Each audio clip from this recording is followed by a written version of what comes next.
तर आपण सुरुवात करूया. कालपासून कंटिन्यू करू. काल जे लेक्चर घेतलं होतं आपण तिथपासून पुढे कंटिन्यू करूया. एकदा स्क्रीन तुम्हाला विजिबल झाली की मला सांगा, त्यानंतर आपण सुरुवात करू. चला, स्क्रीन आली, सर्वांना दिसते? हो सर. आवाज पण येतोय? हो सर, येतोय. तर आपण भागाकाराचा नियम पाहिला, त्यानंतर शृंखला सूत्र किंवा गठित किंवा संयुक्त फल असं आपण ज्याला म्हटलो, त्याला इंग्रजीमध्ये आपण चेन रूल और फंक्शन ऑफ फंक्शन रूल किंवा derivative of composite function, derivative of composite function असं देखील म्हटलं जाते. ते देखील पाहिलं काल आपण. त्यातली काही उदाहरणं देखील सोडवले. आज या डेरिव्हेटिव्हचं एक विशेष रूप ज्याच्याकरता हा चेन रूल प्रसिद्ध आहे ते पाहणार आहोत. हे या चेन रूलवरचं लास्ट उदाहरण आहे. पहा, आपल्याला एक फलन दिलंय. If u is function of in bracket x square plus 3x bracket close bracket square, find derivative of y with respect to the derivative of x using the chain rule technique for the function. असं एक गणित दिले आपल्याला. त्याच्यात असं म्हटलंय की u बरोबर आहे, u हे फलन आहे, एक कंस दिलाय, त्या कंसामध्ये x चा वर्ग प्लस 3x आहे, कंस बंद केलाय आणि कंसाचा वर्ग आहे. आणि काय सांगितलं याचं की आपल्याला डेरिव्हेटिव्ह फाइंड करायचे, derivative of y with respect to the derivative of x या अनुषंगाने हे डेरिव्हेटिव्ह आपल्याला काढायला सांगितले. तर अशा वेळेस हा चेन रूल किंवा फंक्शन ऑफ फंक्शनचा रूल जो आहे तो नेमका कसा लागू केला जातो, त्याची एक मेथड आहे, त्या मेथड आपण पाहणार आहोत. तर हे गणित सोडवत असताना आपण कशी मांडणी करतो, तर मांडणी अशी करायची बघा की पहिल्यांदा सुरू जे फलन दिलंय आपल्याला ते जशाला तसं मांडायचं. खाली u बरोबर आहे कंसामध्ये x चा वर्ग प्लस 3x कंस बंद कंसाचा वर्ग. आता इथं हे ऍक्च्युली दोन फलन आहेत. दोन फलन कोणते आहेत? u बरोबर आहे x चा वर्ग प्लस 3x आणि कंस आहे आणि कंसाचा वर्ग आहे. तर कंसाच्या मधली जी बाब आहे, कंसाच्या मध्ये काय आहे?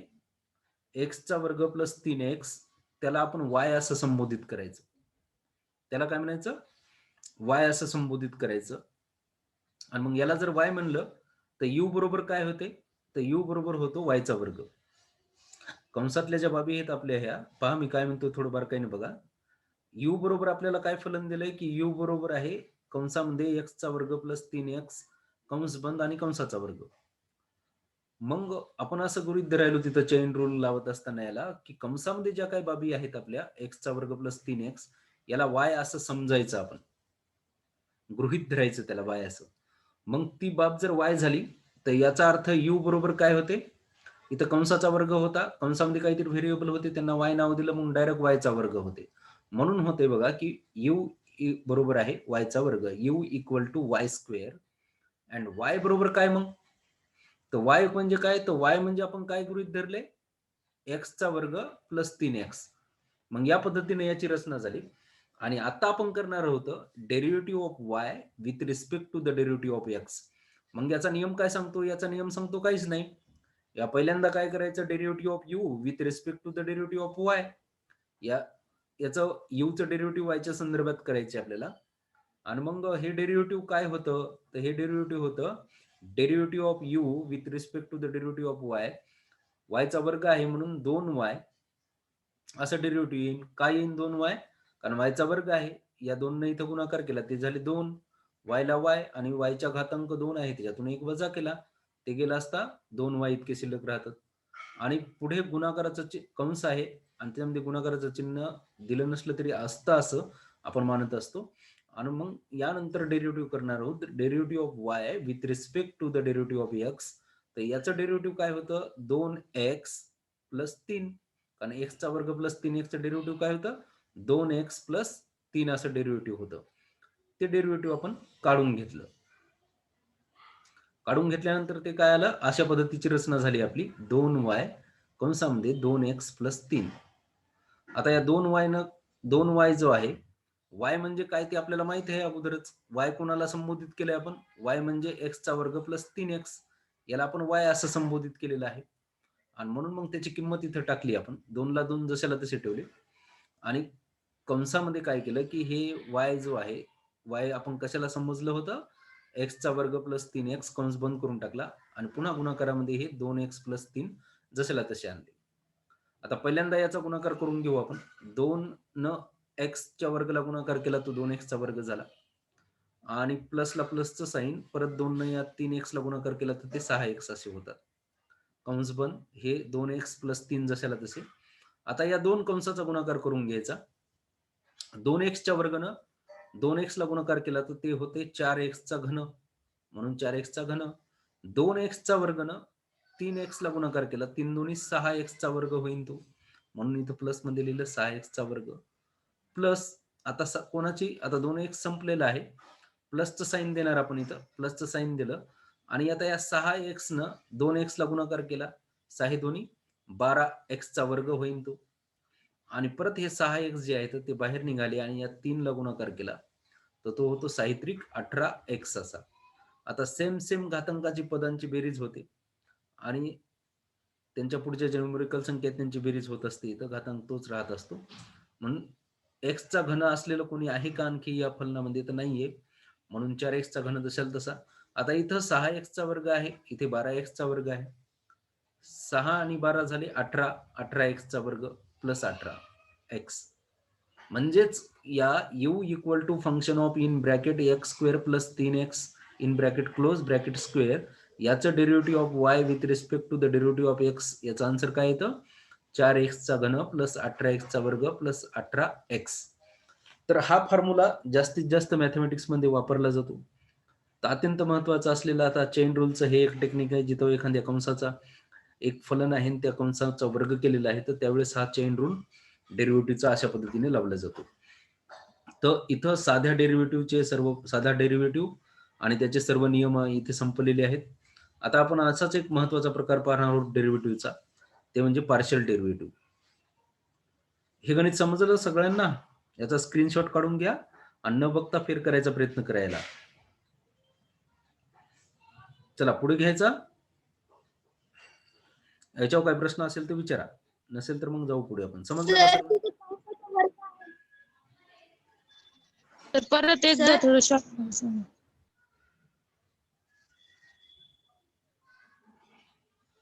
काही जणांचा आवाज आला बघा मला काही जणांचा आवाजच चालला नाही. एकदा सांगा काय म्हणले ते. शॉर्ट मध्ये परत एकदा सांगा म्हणून. चालते. पहा आपल्याला फलन दिलेलं आहे u बरोबर फंक्शन आणि ते फंक्शन काय आहे की कंसाचा वर्ग असलेलं फलन आहे. आता रूल ऑफ फंक्शन म्हणजे काय की जेव्हा दोन फलन दिलेली आहेत म्हणजे एक फलन आहे ते u हे कोणावर तरी अवलंबून आहे x वर अवलंबून आहे आणि x कोणावर तरी अवलंबून आहे. अशा प्रकारची रचना या फलनांमध्ये असते. काही ठिकाणी ती दृश्यमान असते काही ठिकाणी दृश्यमान नसते.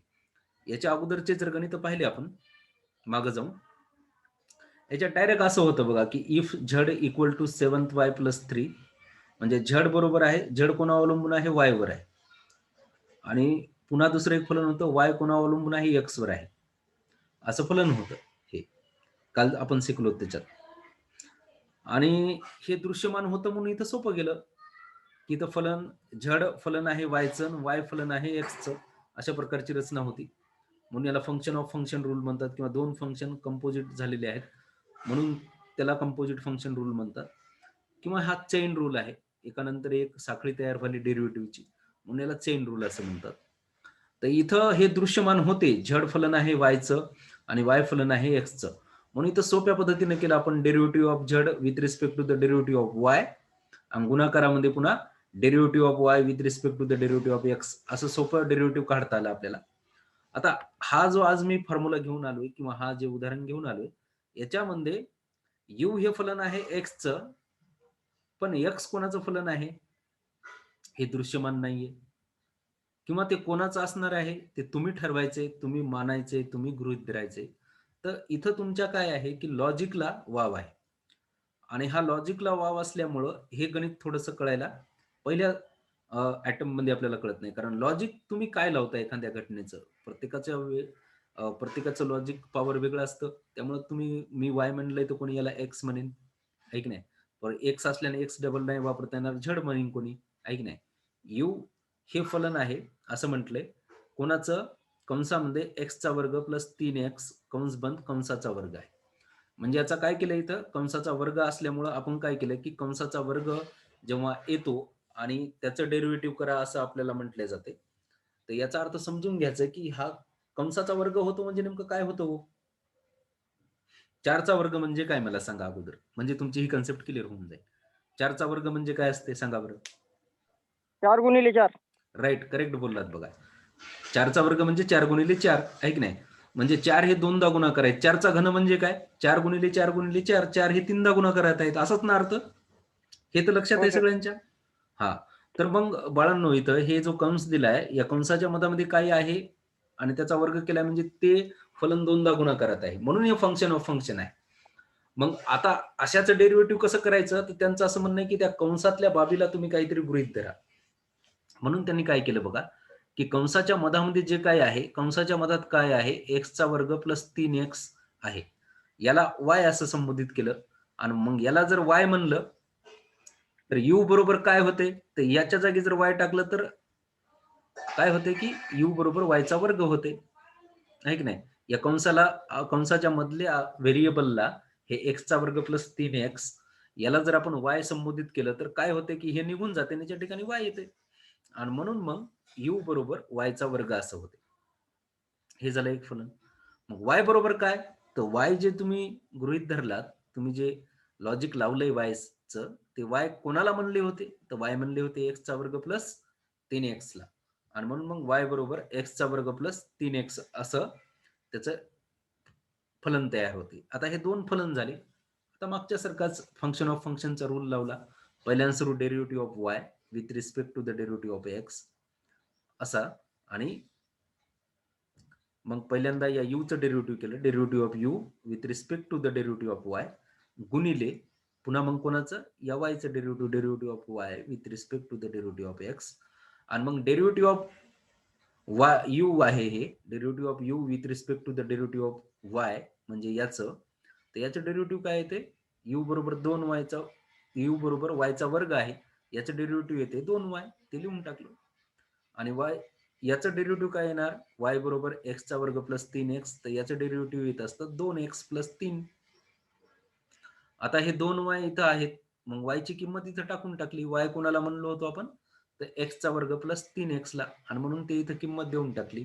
या 2 न याला परत गुणाकार केला, ते झाला 2x चा वर्ग प्लस 6x. आता तर सोपं आहे गणित, या दोन कंसाचा गुणाकार आहे, तो गुणाकार करून घेतला आणि साध्या बेरीज आणि घातांकाचे नियम लावून याला सोडवलं, तर याचं उत्तर येतं 4x चा घन प्लस 18x चा वर्ग प्लस 18x. तर असा सोपा फॉर्म्युला आहे, परंतु याच्या मागचं लॉजिक जर कळालं नाही तर यामुळे पूर्ण गणित चुकू शकतं आपल्याला, आणि बऱ्याच ठिकाणी येतं हे. इकॉनॉमेट्रिक्स मध्ये पण येणार आहे पुढे तुम्हाला, ज्या विद्यार्थ्यांचं इकॉनॉमेट्रिक्स आहे तिथं चेन रूलचा वापर, याचबरोबर ग्रोथ अँड सर. मॉडेल सोडत असताना देखील होतो. बोला. Hello sir.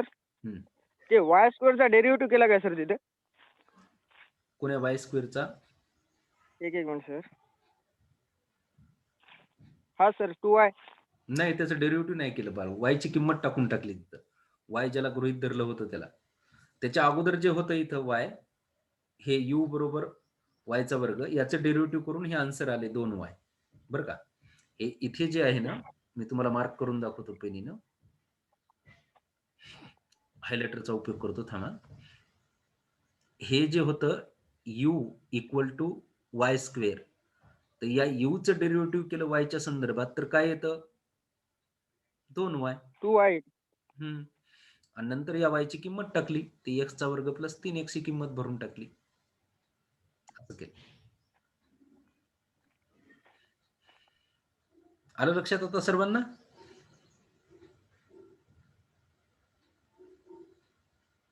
चला जायचं का पुढे सांगा. हो सर. चला यानंतर आपण पाहणार आहोत बघा पार्शियल डेरिव्हेटिव्ह.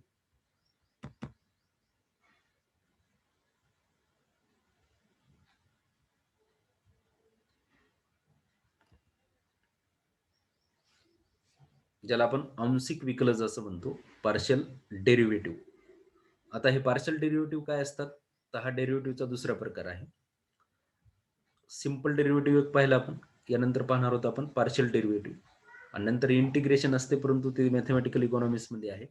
तुम्हाला इंटिग्रेशन वगैरे काही नाही सिलेबसला, फक्त हे आंशिक विकलज आहे आणि त्यानंतर मॅक्झिमा मिनिमाचे प्रॉब्लेम आहे, आणि मग हे प्रकरण संपून जाईल.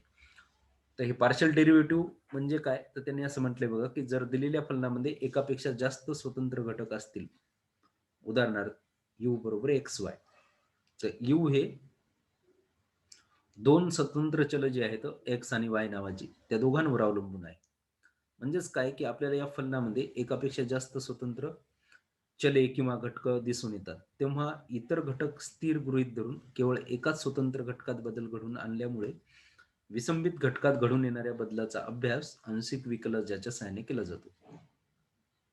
आंशिक विकलज दर्शवण्यासाठी डेरिव्हेटिव्हचं जे डी आहे त्याच्याऐवजी काय वापरले जाते, पार्शियल डेरिव्हेटिव्हचं डी वापरले जाते, ज्याला सिग्मा असं देखील आपण म्हणतो. परंतु त्याचं वाचन, या डीचं वाचन डेरिव्हेटिव्ह केलं होतं. या डीचं हे जे असं आपल्याला उलटा 6 दिसतोय, तर याचं वाचन आपण पार्शियल डेरिव्हेटिव्ह असं करणार आहोत. पहिला जो डी होता सिंपल डेरिव्हेटिव्ह मध्ये, हा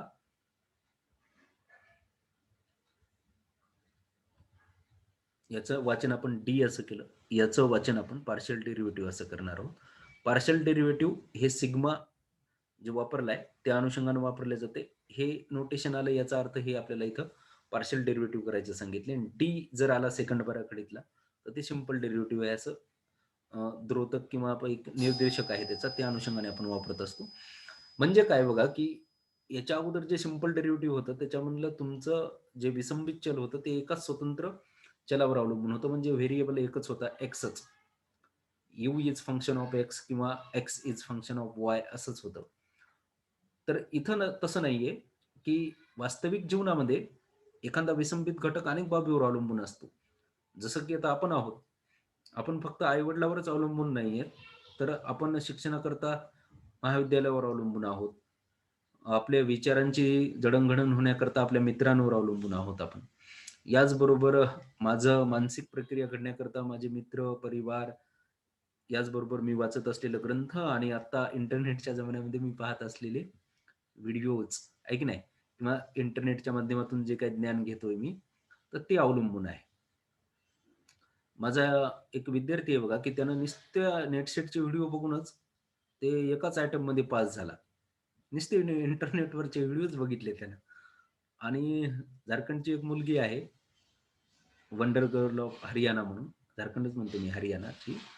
तर तिनं आणि तिच्या वडिलांनं युट्यूबवर नुसते व्हिडिओ बघूनच ती बीबीसीचं अँकरिंग करायला गेली, आणि ती आय एस झालेल्या मुलांचे काय करते, मोटिव्हेशनल स्पीचेस घेते. म्हणजे आय एस अकॅडमी, म्हणजे आय एस झाले लोक युपीएससी पास होऊन, आणि त्यांची ट्रेनिंग असते, आणि ट्रेनिंग झाल्यानंतर त्यांचा सेंड ऑफ असते.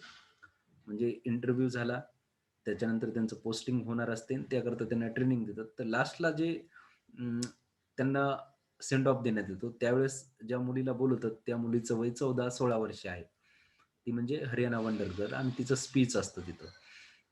तर त्या मुलीला विचारलं, तुम्ही बघू शकता युट्यूबवर मी काय सांगतो ते, हरियाणा वंडर गर्ल म्हणून. तर ती 4 फोनेटिक्स मध्ये बोलू शकते इंग्रजीच्या. तिला विचारलं, जान्हवी पवार काहीतरी नाव आहे तिचं असं. तर तिला विचारलं, तुला कोणी शिकवलं? तर ती म्हणली, काहीच नाही, माझ्या पप्पानं शिकवलं. मग तिच्या पप्पाला बोलवण्यात आलं, की बाबा ही हरियाणाच्या एका खेड्यात राहून मुलगी बीबीसीचं अमेरिकन फोनेटिक्स बोलते, कॅनेडियन बोलते, ब्रिटिश बोलते, स्कॉटिश इंग्लिश बोलते, आणि इतकं कसं सुपर बोलत आहे ती इंग्लिशमध्ये.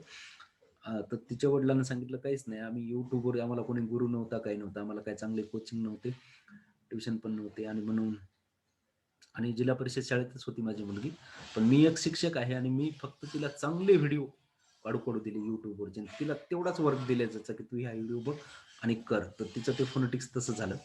तर अशा बी गमती आहेत, म्हणजे आपण कसे घडतो तर त्यानुसार अवलंबून असतं. आणि मग त्याच प्रकारचं, की वास्तविक जीवनामध्ये आपण कोणा एका चलावर अवलंबून राहत नाही, एका बाबीवर अवलंबून राहत नाही, तर एकाच वेळी अनेक बाबीवर अवलंबून असतो.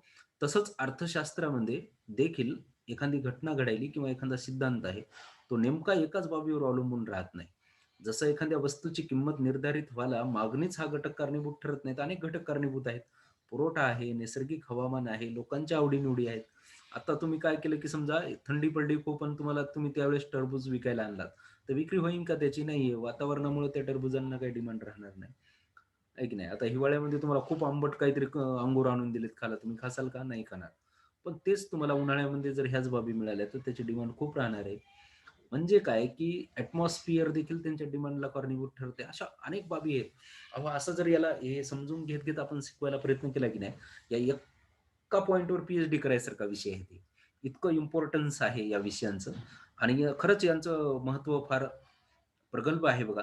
मग ते इकॉनॉमिक्स असो की कोणत्या प्रकारचं सायन्स असो, त्याच्या विश्लेषणामध्ये या डेरिव्हेटिव्हचे आणि पार्शियल डेरिव्हेटिव्हचे, कारण हे तुम्हाला राईट एक्झॅक्ट रोल सांगतात की या यू अवलंबून आहे एक्स आणि वाय वर, त्यापैकी एक्सचा वाटा किती आणि वायचा वाटा किती. असं एखाद्याला विचारलं जातं ना, तुम्ही सक्सेस झालात जीवनात, मग तुमच्या यशामध्ये कोणाचा वाटा आहे, तर ते थोडं थोडं थोडं थोडं थोडं थोडं कॉन्ट्रीब्युशन मध्ये सगळ्यांचा वाटा असतो, काहीचा मोजर वाटा असतो. कधी कधी आपण भावनिक होतो आणि म्हणतो की नाही नाही, या एकट्याचाच वाटा आहे, बाकी या कोणाचाच वाटा नाही. आता ज्या विद्यार्थ्यांना महाविद्यालयातून त्रास होतो किंवा मग त्यांना विचारलं जातं, बा तू महाराष्ट्रात फर्स्ट आलात, कसा आलास? तर ते म्हणते या कॉलेजवाल्यांचं काहीच योगदान नाही, हे बाहेर जे कोचिंग क्लासेस लावले होते मी त्याचं कॉन्ट्रीब्युशन आहे. किंवा रागावैतागाने एखाद्या मुलाला महाविद्यालयातून मदत नाही झाली, तर तो विद्यार्थी काय म्हणतो, हे काय कामाचे नाहीत माझ्या, यांनी मला काही दिलं नाही, मी माझा अभ्यास केला जो त्याच्याच जीवावरती मी यश मिळवलेलं आहे. थोडंसं भावनिक होतो माणूस, असं नसतं.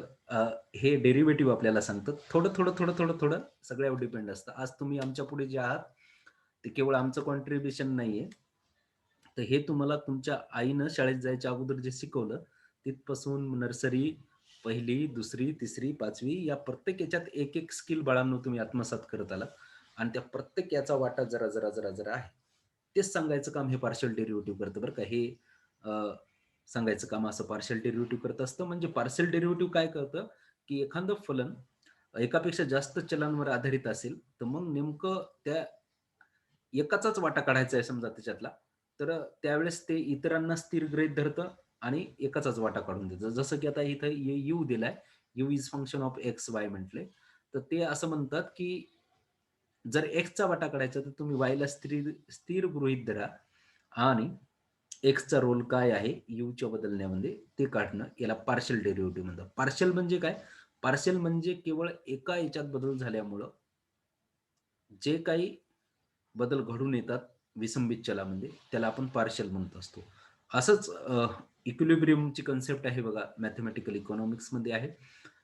परत वेगवेगळ्या शाखांमध्ये, मग स्थूल अर्थशास्त्रामध्ये पण आहे आणि इंटरनॅशनल इकॉनॉमिक्समध्ये सुद्धा आहे बघा. सगळीकडे पार्शियल थेरीज आहेत आपल्याला. जनरल थेरी देखील आहेत, आहे की नाही?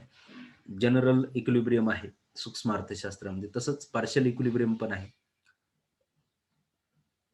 कोटा इंटरनॅशनल इकॉनॉमिक्समध्ये तुम्ही प्रशुल्क, टॅरिफ म्हणतो आपण त्याला, त्या टॅरिफचे काय परिणाम होतात हे दोन मुद्द्याच्या अनुषंगाने पाहिले जातात बघा. एक पार्शियल थेरीच्या अनुषंगाने, पार्शियल इक्विलिब्रियम असताना टॅरिफचे काय परिणाम होतात आणि जनरल इक्विलिब्रियम असताना प्रशुल्क, कोटा, जकाती या सर्वांचे परिणाम. असे मॅक्रो इकॉनॉमिक्स मध्ये देखील पार्शियल थेरीज आणि जनरल थेरीच्या अनुषंगाने घडून येतात बदल. मग त्यावेळेस काय होतं की केवळ एका घटकात बदल केला जातो, बाकीचे घटक स्थिर गृहीत धरले जातात आणि त्याचाच परिणाम काढला जातो, तेव्हा त्याला पार्शियल डेरिव्हेटिव्ह असं म्हणतात. इथे एक उदाहरण दिले सोडवण्याकरता आपल्याला, आणि त्यांनी असं सांगितलं की हे आंशिक विकलज दर्शवण्यासाठी डी च्या ऐवजी काय वापरले जाते? सिग्मा, आणि याचा उच्चार पार्शियल डेरिव्हेटिव्ह असा केला जातो. पहा, एक उदाहरण दिलंय. इफ, आवाज येतोय माझा? एकदम शांत झाल्यासारखं वाटायला सगळं. सिग्मा म्हणत नाहीत हो ना. येतोय सर. हा, सिग्मा म्हणायचंच नाही ना त्याला, सिग्मा पार्शियल म्हणतात डेरिव्हेटिव्ह. का? डो, डो एक उच्चार असतो डो याचा. डो म्हणतात. हो ना, डो हा उच्चार सर असतो अजून. याचा, पण डो म्हणायचं नाही त्याला, पार्शियल डेरिव्हेटिव्हच म्हणायचं. डो असते ते, बरोबर आहे तुमचं म्हणणं, डो असतो हा, परंतु याला डो म्हणायचं नाही. सिग्म्यासारखा दिसतो म्हणून सिग्मा म्हणायचं नाही याला, पण याचा उच्चार पार्शियल डेरिव्हेटिव्ह करायचा, बरं का. पार्शियल डेरिव्हेटिव्ह कसा करायचा उच्चार पहा. आता याचं वाचन कसं करायचं, ज्यांना वाचन येत नाही त्यांनी हे वाचन लिहून घ्या बघा. If u is function of x Y, find partial derivative of you with respect to the partial derivative of x and partial derivative of u with respect to the partial derivative of y. पहा काय काय म्हटलोय मी. find partial derivative of u with respect to the partial derivative of x and partial derivative of u with respect to the partial derivative of y. असं याचं वाचन करायचं बरं का. म्हणजे आता कुठं आला का परिणाम त्याचा? त्याला आपण सिग्मा म्हणलो नाही, डो पण म्हणलो नाही. डो सारखा दिसायला आहे, डोचं साइन आहे, परंतु उच्चार डो यू करायचा नाही. डो यू असा उच्चार केला 0 मार्क होणार आहेत. त्याचा उच्चार partial derivative of u with respect to the partial derivative of x and partial derivative of u with respect to the partial derivative of y. कधी कधी हे पण दिले जात नाही आणि डायरेक्ट असं फलन दिलं जातं, if u is function of x y. याचं वाचन u equal to x y असं केलं तरी चुकलं बरं का. कोणी बी जेव्हा आपल्याला तुम्हाला एखादं गणिताचं वाचन करायचंय तर फलन आहे असं जर कोणी म्हटलं तुम्हाला की पुढे एक फलन दिले तर त्याचं वाचन करत असताना तुम्हाला असंच करावं लागेल, you is function of x Y. हे इक्वल टू जे आहे ते आहेच इज यासाठी वापरलेलं. You is function of x Y find, आणि काहीच जरी म्हटलं नाही तर तुम्हाला याचा बोध घेऊन सांगायचं की हे पार्शियल डेरिव्हेटिव्ह कोणाकोणाच्या संदर्भात आहे. याच्या गुणाकारात जितके व्हेरिएबल असतील तितक्याच्या संदर्भात हे पार्शियल डेरिव्हेटिव्ह असतं. म्हणून मग ते कसं काढले जातं, पहिल्यांदा 2चं वापरून बघू, नंतर 3चं बघू. तर याचं सोल्युशन कसं केलं जातं बघा, की याच्या सोल्युशनाची मेथड आहे की पहिल्यांदा सुरू partial derivative of u with respect to the partial derivative of x पहिल्या व्हेरिएबलच्या संदर्भात काढायचं. त्यावेळेस काय करायचं की दुसरं जे चल आहे ते स्थिर गृहीत धरायचं आणि त्याच्यावर काहीच परिणाम होत नाही, ते जशाला तसं येते पुढे गुणाकारामध्ये. आणि म्हणून पहिल्यांदा आपण partial derivative of u with respect to the partial derivative of x काढणार आहोत. तर यावेळेस वाय हे जशाला तसं राहणार आहे, त्यामुळे वाय लिहून टाकायचं येतं. एक्सचं डेरिव्हेटिव्ह करायचं फक्त. एक्सचं डेरिव्हेटिव्ह काय येतं, तर एक्सचं डेरिव्हेटिव्ह होते एक लिहायची गरज देखील नाही, आणि म्हणून मग डेरिव्हेटिव्ह येते फक्त वाय. Y is constant. वायला काय धरलं, स्थिर गृहीत धरलंय. आता वायच्या संदर्भात करायचंय, तर वायच्या संदर्भात करत असताना partial derivative of u with respect to the partial derivative of y is x येणार फक्त. काय एक्स येणार, कारण यावेळेस एक्स कॉन्स्टंट आहे आणि वायचं डेरिव्हेटिव्ह जर केलं तर वायचं डेरिव्हेटिव्ह पुन्हा 1 येतं आणि 1 लिहायचा गरज नसतो. म्हणून असंच जर याच्या गुणाकारामध्ये आणखी झड असला असता तर ते आणखी चेन वाढत गेली असती याची. त्यामुळे तुमचा जो विसंबित चल आहे यू नावाचा, तो नेमका किती स्वतंत्र चलावण्यावर आधारित आहे तितक्याच्या बाबतीत आपण पार्शियल डेरिव्हेटिव्ह करत असतो. इथं 2च होते, एक्स आणि वाय, म्हणून तसं झालं. आता असं आलं समजा you is x plus y. You हे फलन आहे एक्स प्लस वायचं. आता इथं देखील किती आले व्हेरिएबल, 2 आले. मग याचं पार्शियल डेरिव्हेटिव्ह कसं होते, तर याचं पार्शियल डेरिव्हेटिव्ह होतं पार्शियल डेरिव्हेटिव्ह ऑफ यू पहिल्यांदा एक्सच्या संदर्भात काढू आपण. Partial derivative of u with respect to the partial derivative of x. आणि काय झालं मग आन्सर याचं, तर एक्सचं डेरिव्हेटिव्ह काय येतं, 1 येतं, ते लिहून टाकलं. आता प्लस मध्ये आहे, गुणाकारात जर असेल त्या व्हेरिएबलला तर त्याच्या पार्शियल डेरिव्हेटिव्ह मध्ये काय होतं बघा, की इथे जर पाहिलं आपण एक्स आणि वाय होतं, you is function of x Y. X हा वायला गुणाकारात होता म्हणून वाय आपण कॉन्स्टंट केला. आता इथं बेरजेत आहे, तर बेरजेत असेल तर त्याचा काही संबंध नसतो, त्याचं डेरिव्हेटिव्ह डायरेक्ट 0 बनून जातं आणि म्हणून +0 लिहायची गरज नाही म्हणून 1 लिहिला. हे दुसरा महत्वाचा नियम याच्यातला बेरजेचा, की बेरजेतलं जे दुसरं व्हेरिएबल आहे त्याचा या व्हेरिएबलचा काही संबंध नाही. हे बेरजेमध्ये आहे. गुणाकारात असला तर तो वाय आला असता खाली जशाला तसा कॉन्स्टंट म्हणून. बेरजेत आहे म्हणून आला नाही, आणि म्हणून मग बेरजेत नाही म्हणून या वायचं डेरिव्हेटिव्ह 0 येतं, तर ते लिहायची गरज नाही. इथं परत मग आता वायच्या संदर्भात डेरिव्हेटिव्ह करणार होती यूचं. Partial derivative of u with respect to the partial derivative of y equal to 1. कारण एक्स हा बेरजेत आहे, एक्सचं डेरिव्हेटिव्ह 0 बनतं, 0 प्लस वायचं डेरिव्हेटिव्ह 1 येतं, तर ते 1 लिहिलं आपण इथं. म्हणून याची उत्तरं अशी आलेली आहेत. हे लक्षात ठेवा बरं का बा. चला पुढे जाऊ.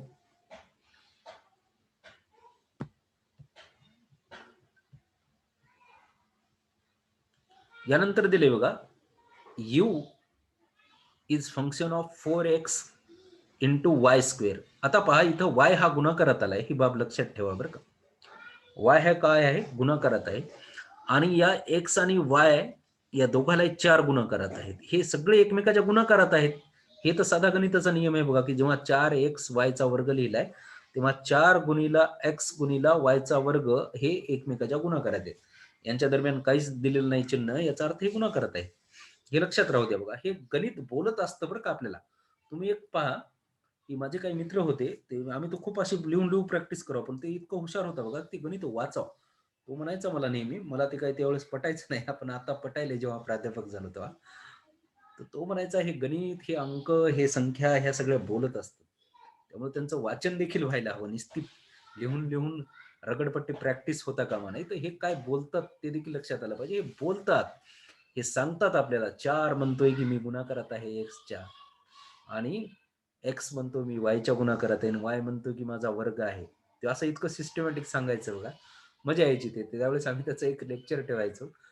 परंतु हे रियालिटी आहे. हे जेव्हा तुम्हाला याचं जास्त ज्ञान मिळेल एखाद्या घटनेचं, त्यावेळेस तुम्हाला कळेल की याच्यामध्ये काय साधर्म्य दडलेलं आहे, आणि ते लॉजिक, त्याचं नॉलेज, आणि ती काय सिस्टीम आहे. त्यामुळे असं हे लेक्चर वगैरेचं काही कंटाळा येत नाही बरं का. हे असले जे लेक्चर असतात की नाही, मॅथमॅटिक्स, क्वांटिटिव्ह टेक्निक्स ज्याचे, जेव्हा तुम्हाला याची गोडी लागन तेव्हा हे काही वृक्ष विषय वाटायला लागत नाहीत. नाही तर एखादं वाटतं आपल्याला तिकडे किती मजा आली असती, दारिद्र्य म्हणजे काय, बेकारी म्हणजे काय, आहे की नाही, ते कळून घ्यायला. आणि याच्यात तर काहीच आहे ना, पण याच्यात बी अशी मजा आहे, मॅजिक आहे, लॉजिक आहे. आणि ते सांगतात त्यांचे काय होते, ते गुणाकारवाल्यांची फायटिंग कशी होते, बेरीज करणाऱ्यांचे हात मिळतात कसे, वजाबाकी करणारे कसे दूर जातात, आणि भागाकार करणारा कसे तुकडे करतो. हे एक नॉलेज आहे, एक टेक्निक आहे. ती टेक्निक तुम्हाला कळाली पाहिजे बघा. चटकन पाहिल्या असं लक्षात आलं पाहिजे इथे काय व्हायला ते. असो, तर पहा मग आता, की हा 4x वायचा वर्ग जे आहे तो वाय हा, हे सगळेजण एकमेकाच्या गुणाकारात आहेत. आता याचं पार्शियल डेरिव्हेटिव्ह करायचे, व्हेरिएबल किती आलेत, 2 आलेत. आणि मग व्हेरिएबल 2 आल्यामुळं partial derivative of u with respect to the partial derivative of x करणार आहोत आपण पहिल्यांदा. काय झालं, काय अडचण आली का कोणाची सांगा. आवाज येतोय बरं कोणाचा तरी. हा, तर पहा, partial derivative of u with respect to the partial derivative of x काढणार, कारण इथं 2 व्हेरिएबल दिसालेत. पहिल्यांदा एक्सच्या संदर्भात यूचं डेरिव्हेटिव्ह करायला आपण partial derivative of u with respect to the partial derivative of x करत असताना एक्सचं डेरिव्हेटिव्ह काय येतं, तर एक्सच्या डोक्यावर काहीच नाही, म्हणजे 1 आहे. त्या 1 त्याच्या पुढच्या 4 ला गुणाकार होते, ते झाला 4 1 4, ते लिहिले 4. आता 1च्या घातांकातून 1 वजा केला, 1 मधून 1 गेला, 0 झाला. एक्सचा घातांक 0 झाला, आणि त्याचं मूल्य 1 येते. मग ते एक्सचं 1 लिहायची गरज नाही इथं. म्हणून, आणि वाय हा गुणाकारात होता, तो कॉन्स्टंटली जसा आहे तसा खाली आला, म्हणून 4y वर्ग असं झालं याचं आन्सर. लक्षात आलं. काही प्रश्न असेल तर इथेच विचारा या संदर्भात, हे कळालं नसेल तर. याचं उत्तर काय आलं, 4y वर्ग आलं. लक्षात आलं सर्वांना. नसेल सर. हा, चला पुढे जाऊ. आता काय करायचंय आपल्याला, की partial derivative of u with respect to the partial derivative of y करायचंय आपल्याला. आता वायच्या संदर्भात करायचे, तर काय होणार बघा, की वायचा घातांक आहे, वायचा वर्ग आहे. या वायचा वर्ग जो आहे त्यानं, डेरिव्हेटिव्हचा नियम सांगते की जो वर्ग असतो एखाद्या व्हेरिएबलचा, त्यानं त्याच्या पुढच्या संख्येला गुणाकार होतो. तर ते 2 गुणिले 4 झाले 8, म्हणून ते 8 झाले. एक्स हा गुणाकारात होता, तो जशाला तसा कॉन्स्टंटली खाली आला. आणि वायचा वर्ग होता, त्या वर्गातून 1 निघून गेला, तर वायचा पहिला घात राहिला, 2 मधून 1 गेला तर 1 राहिला, म्हणून 8xy हे त्याचा असं आन्सर आलं पार्शियल डेरिव्हेटिव्हचं. तर इतकं सोपं आन्सर येते बघा. परंतु याचं साधर्म्य बाळांनो लक्षात यायला, फक्त हे काय रोल तिथं निभवायलेत हे आपल्याला लक्षात आलं पाहिजे बरं का.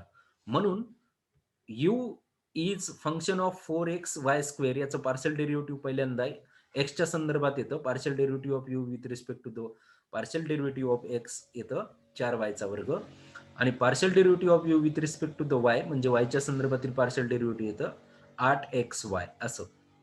पुढे एक उदाहरण दिले, you is function of 4x² plus 2y³ minus 9.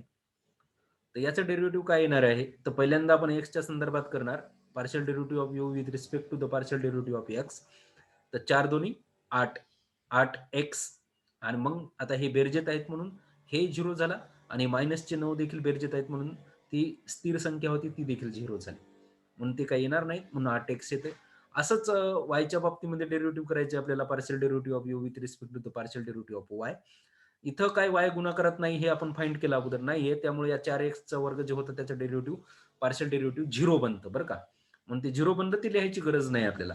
आता वाय जो आहे, या y2y क्यूब जे आहे याचं डेरिव्हेटिव्ह काढायचं. साधं डेरिव्हेटिव्ह करणार इथं आपण 3 दोन्ही 6 झालं 6y आणि त्याचा घातांकातून 1 वजा केला तर ते झालं 3 मधून 1 गेले तर 2 आलं. असं 6y वर्ग मायनसचे 9 जे होते ते मायनसचे 9 त्याचं ते कॉन्स्टंट संख्या असल्यामुळे त्याचं डेरिव्हेटिव्ह 0 बनतं म्हणून partial derivative of u with respect to the partial derivative of y आले 6y वर्ग अशा पद्धतीचं. आता पुढे एक आणखी मी आता ह्या वेगवेगळ्या व्हरायटीचे मुद्दाम उदाहरणं तुमच्या पुढे ठेवलेत आणि मी ते तुम्हाला सांगतोय. हे सगळं डी बोसच्या मॅथमॅटिकल इकॉनॉमिक्स पुस्तकामध्ये आहेत. तिथे तुम्हाला आणखी जाऊन प्रॅक्टिस करता येईल. परंतु हा पायास पार्शियल डेरिव्हेटिव्हचा पक्का करण्याकरता ह्या 5-6 गणिताला सोडवणं एका विद्यार्थ्यांना अपेक्षितच आहे बरं का. तरच त्याला पार्शियल डेरिव्हेटिव्ह करता येतं, नाही तर करता येत नाही. कारण पहा, पहिल्यांदा गुणाकारात होते, नंतर बेरजेत होते, बेरजेला वेगळा नियम, एकमेकाला चल गुणाकारात असताना पार्शियल डेरिव्हेटिव्हचा नियम वेगळा आहे. 2 चल परस्पर बेरजेत असतील त्याचा नियम वेगळा आहे. कॉन्स्टंट संख्या असेल त्याचा नियम वेगळा आहे. आता इथपर्यंत आपण कुठं आलो तर गुणाकारातल्या बेरजेतल्या पर्यंत आलो. आणखी थोडंसं पुढे जाऊ आपण. पहा, 5व्या प्रकारचं गणित आहे. Find the partial derivative of z is function of 4x² plus 4xy plus y². आता बघा, बरीच व्हरायटी कॉम्बिनेशन आली इथं, आहे की नाही.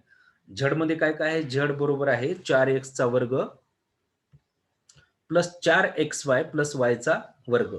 आता सगळं मिश्रण आले, तर अशा वेळेस पार्शियल डेरिव्हेटिव्ह काय होणार? काहीच घाबरायचं नाही बघा. किती चल आहेत तेवढे बघायचे आपण. याच्यात स्वतंत्र चले किती आहेत? x आणि y ही दोनच दिसायले. ते कोठे कोठे आहेत आणि काय